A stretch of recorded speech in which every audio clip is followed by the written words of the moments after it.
Halo, perkenalkan nama saya Meilais.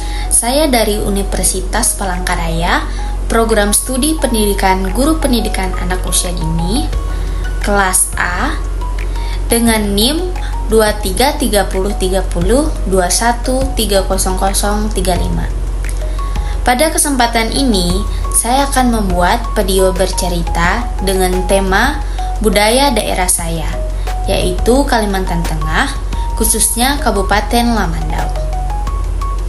Video ini saya buat sebagai syarat untuk tugas akhir mata kuliah metode bercerita. Dalam video ini, saya akan menceritakan sebuah cerita rakyat dari daerah saya, yaitu kisah Dara Ruwai, yang termasuk dalam cerita rakyat jenis legenda. Sebelum kita mendengarkan ceritanya, saya akan menceritakan sedikit latar belakang dari kisah Dara Ruwai. Cerita ini berasal dari masyarakat Dayak Tomun di Kalimantan Tengah. Kisah Dara Ruwai termasuk legenda karena mengisahkan tokoh yang dipercaya pernah ada, berkaitan dengan tempat nyata, dan mengandung unsur kepercayaan rakyat setempat, terutama mengenai hubungan manusia dengan alam dan roh halus. Cerita ini juga telah diwariskan secara turun-temurun melalui tradisi lisan, sehingga menjadi bagian penting dari kebudayaan lokal. Nah, tadi kita sudah sama-sama mendengarkan latar cerita legenda dari Dara Ruwai. Sekarang, tanpa berlama-lama, yuk kita mulai mendengarkan ceritanya. Di pedalaman Kalimantan Tengah, hiduplah seorang pemuda bernama Koling. Ia seorang pemuda sederhana yang sehari-hari bekerja membuat perahu dari batang pohon besar di sungai. Suatu hari, Koling menemukan pohon yang sangat cocok untuk dibuat perahu. Ia menebang dan memindahkannya ke tepi sungai, siap untuk mulai membangun perahunya. Namun, anehnya setiap kali Koling kembali ke kayu itu, kayu tersebut selalu hilang. Kejadian itu berulang beberapa kali, membuat Koling penasaran sekaligus terganggu. Mengapa kayuku selalu hilang? Pikirnya. Ia memutuskan untuk menunggu dan mengamati tempat ia menaruh kayu.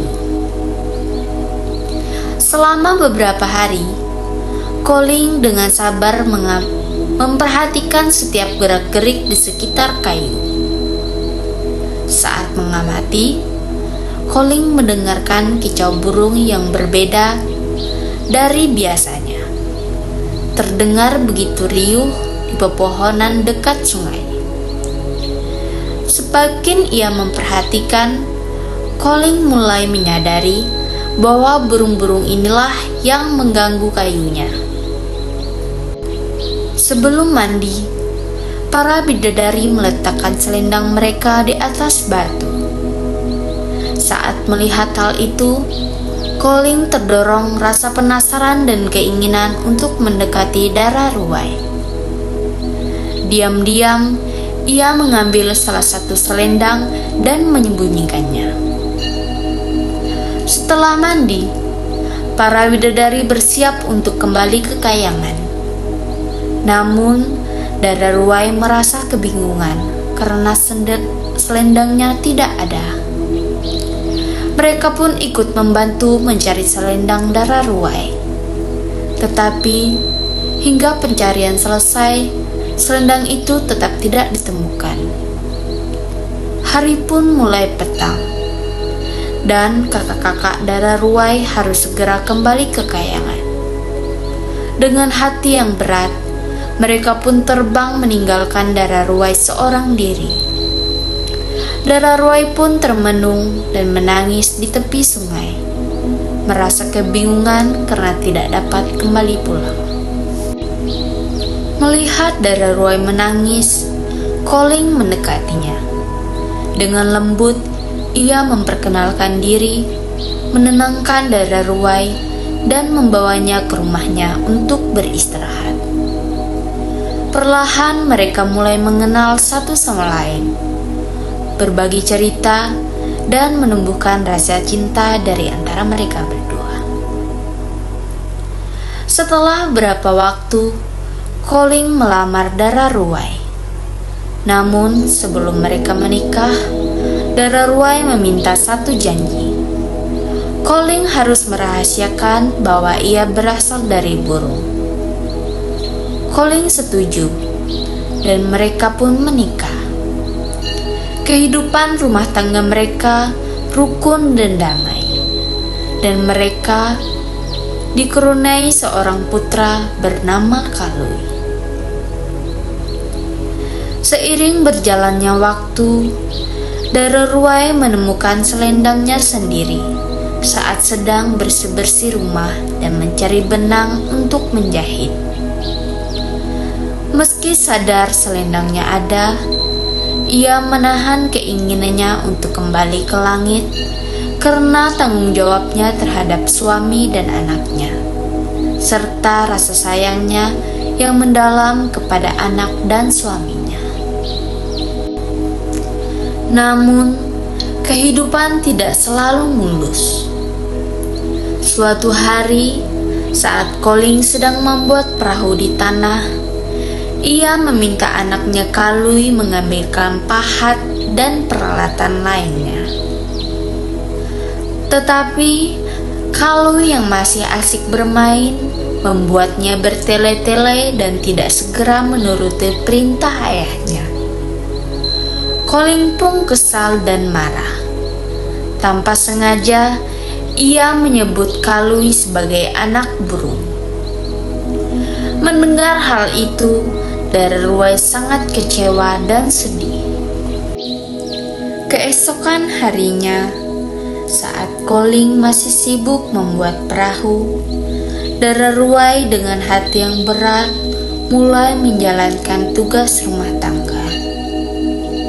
Ia menyiapkan makanan untuk anak dan suaminya, merapikan rumah dengan teliti, dan merawat anaknya dengan penuh kasih sayang. Setelah semua pekerjaan selesai, Dara Ruwai memeluk anaknya Kalui. Ia meneteskan air mata sambil menahan kesedihan serta kekecewaan karena harus meninggalkan keluarganya. Perlahan, dengan hati yang pilu, Dara Ruwai berubah menjadi burung dan terbang meninggalkan bumi. Kalui terkejut dan menangis memanggil ibunya. Colin pun bingung dan terpaku melihat Dara Ruwai sudah terbang jauh, meninggalkan ia dan anaknya. Ia teringat bahwa dirinya telah menyebut Kalui sebagai anak burung. Penuh penyesalan, Colin memeluk anaknya, meneteskan air mata, dan menyadari betapa besar kehilangan yang ia alami karena kesalahannya sendiri. Pesan moral yang dapat kita petik dari kisah legenda Dara Ruwai ini mengajarkan kita tentang kesetiaan, pengorbanan, hormat terhadap janji, dan pentingnya menjaga hubungan harmonis antara manusia dan alam. Kisah ini juga menekankan bahwa cinta sejati membutuhkan kesabaran, kejujuran, dan pengorbanan, serta terkadang berarti menghadapi kehilangan yang mendalam. Demikian video dari saya. Terima kasih telah menyaksikan dan mendengarkan. Semoga kisah Dara Ruwai bisa menjadi pembelajaran berharga tentang cinta, pengorbanan, dan keharmonisan dengan alam serta budaya leluhur. Terima kasih, sampai jumpa.